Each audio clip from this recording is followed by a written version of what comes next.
I've always been told by my grandmother how important it is to vote and how people before me, a lot of people, older people in my family, did not have that right. So what I loved most about my job were the older voters. Younger people could usually do everything from their phone or go online, but the older voters like to call, they like to talk to you, they like to get my card, they like to know that every election I'm here. Hi, everyone. It's 5 o'clock. I'm Ali Velshi in New York. I'm in for Nicolle Wallace. The Georgia poll worker, Shay Moss, along with her mother, Ruby Freeman, were on the front lines of democracy, helping people get their voices heard until right after the 2020 election, when they were targeted by Rudy Giuliani and the former president, who falsely accused the mother and daughter of manipulating ballots in Atlanta for Joe Biden. Who can forget this moment from the January 6th Select Committee's hearing last year? Tape earlier in the day of Ruby Freeman and Shay Freeman Moss and one other gentleman quite obviously surreptitiously passing around USB ports as if they're vials of heroin or cocaine. What was your mom actually handing you on that video? A ginger mint.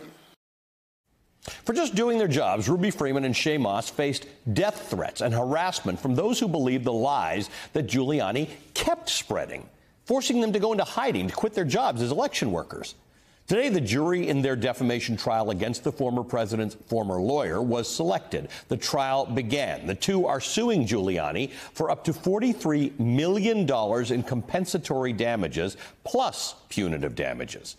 An amount that Giuliani's lawyers said in court today is the civil equivalent to the death penalty. The judge already found Giuliani liable for defaming Moss and Freeman back in August. The only question now for the jury to answer is how much he owes them. And just moments ago, court adjourned for the day. The trial marks one more step toward accountability for the spreaders of the big lie. And the New York Times notes, quote, "It will be a landmark moment, the first time that a jury will consider not if, but how to punish Mr. Giuliani for the role that he played in helping Mr. Trump spread lies about his loss in the election," end quote. Now, remember both Moss and Freeman explaining how unsafe they felt after Giuliani's lies in some very upsetting testimony before the 1-6 committee. Now I won't even introduce myself by my name anymore. I get nervous when I bump into someone I know in the grocery store who says my name. I'm worried about who's listening. I get nervous when I have to give my name for food orders. I'm always concerned of who's around me. I've lost my name and I've lost my reputation. It's turned my life upside down. I no longer give out my business card. I don't transfer calls. I don't want anyone knowing my name. I don't want to go anywhere with my mom because she might yell my name out over the grocery aisle or something. I don't go to the grocery store at all. I haven't been anywhere at all. That's where we start this hour with Atlanta Journal-Constitution political reporter Greg Bluestien. Also with us, First Amendment scholar and senior visiting research fellow at the Columbia University's Knight First Amendment Institute, RonNell Andersen Jones. With me at the table, State Attorney for Palm Beach County, Florida, Dave Aronberg, plus New York Times editorial board member Mara Gay. Thank you all for being here. This is an important discussion. Let me start with you, Greg. This is one anecdote, and it's very, very well articulated in the Georgia indictment against Donald Trump and the other conspirators. But it is so textured, it is so real about the deliberate effort that Rudy Giuliani and others went to use these two poll workers, these two election workers, as an example of the illegality and the corruption that was going on in the election. Except it was entirely made up. Mm-hmm. Ali, I mean, I've heard that testimony over and over again. It's still heart-wrenching. I think you put it perfectly. These women were on the front lines of our democracy, particularly here in Georgia, you know, serving as election poll workers to help the elderly, to help anyone who needed help to cast their ballots in Georgia.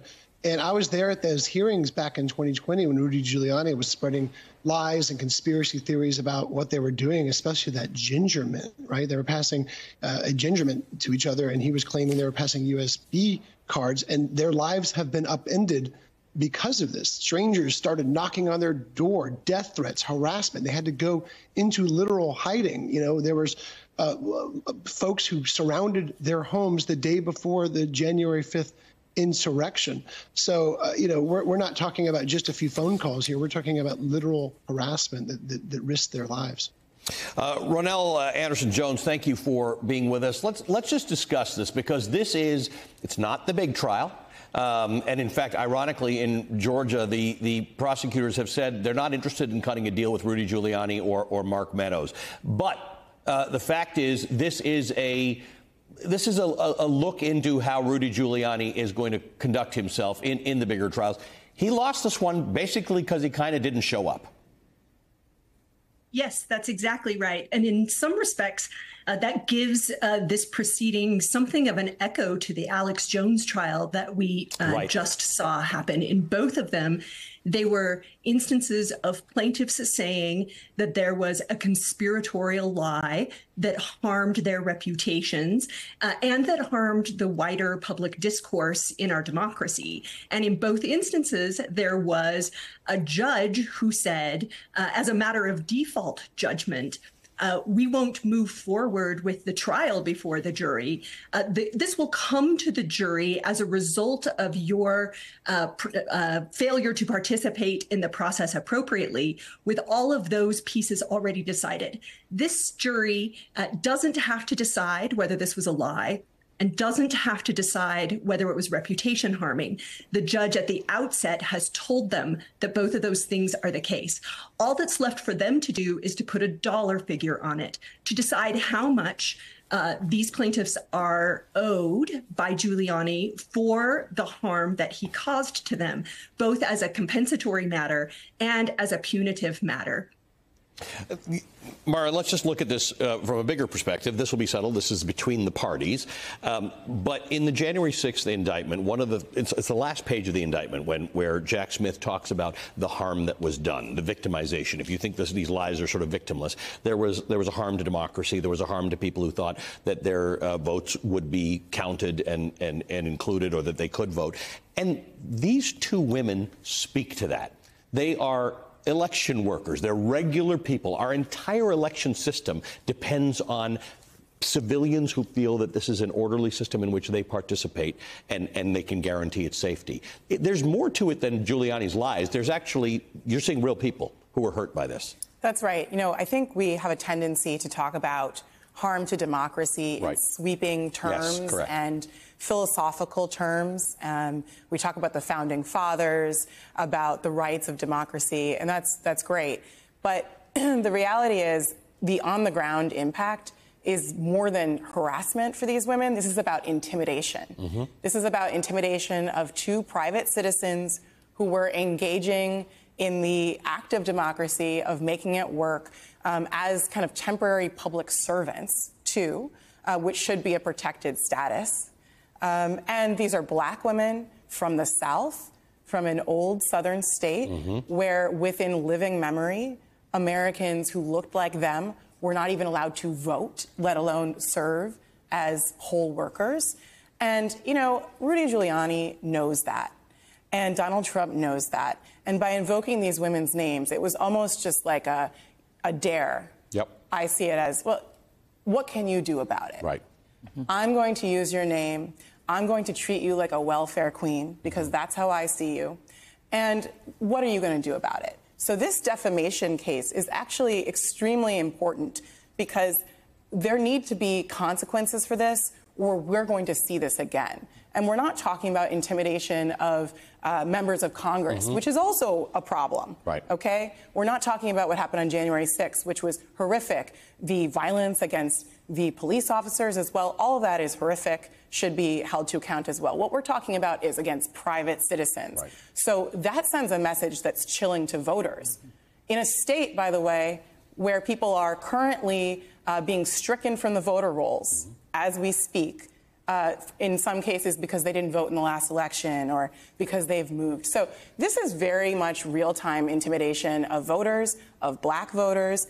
And I think this is a very important case, even though it's not the big trial. It's not the big, but all these trials that we're looking at, Dave, they're all not the big trial, right? The Donald Trump fraud trial is not the big trial, and yet we're finding so many interesting things out. Let's talk a little about this. If one were to read the Georgia indictment, the facts of this case are in there. If one listens to this case, the facts are in there. This was not minor intimidation. To Mara's point, this was a very, very detailed plot to get these women not to testify subsequently, to talk about what had happened to them. When they found out that these women are going to talk to investigators and the January 6th committee, Donald Trump and team did a lot of very, very intimidating things to women who are private citizens. Yeah. I see this case as a proxy for the election interference case in Fulton County, because that case is likely to go after the election. It's a complex RICO case, but this case is being decided right now. And Rudy Giuliani is going to have to pay out big-time money. He bought the ticket. He's going to have to take the ride. It's ridiculous and grotesque how he went after private citizens. As Mara said, these are not elected officials. They didn't sign up for this. And you also see that in the MAGA world when they go after the clerk to Judge and Garone, right here in New York. And this is the way that people are being held accountable for picking on the little guy. That's what it's being done. You're seeing it through this major defamation case here. You're seeing it through a gag order in New York. So maybe this is the time of accountability for those who think they're above it all. Greg